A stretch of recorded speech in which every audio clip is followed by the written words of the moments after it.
Sa immigration na ako. Binigay ko yung aking passport. Tapos sabi ko, "Good evening po." Sabi niyang magtatanong, ay ano ba? Sabi sa immigration, "Good evening. Tourist?" Sabi niya. Sabi ko, "Opo." "Sinong kasama mo?"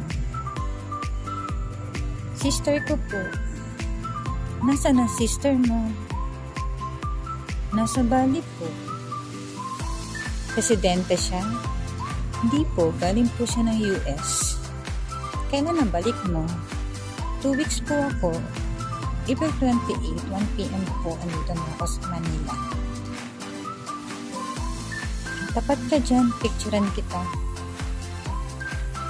Ayun, pagka-picture, tinataka na yung passport ko. Ganun lang. Bye!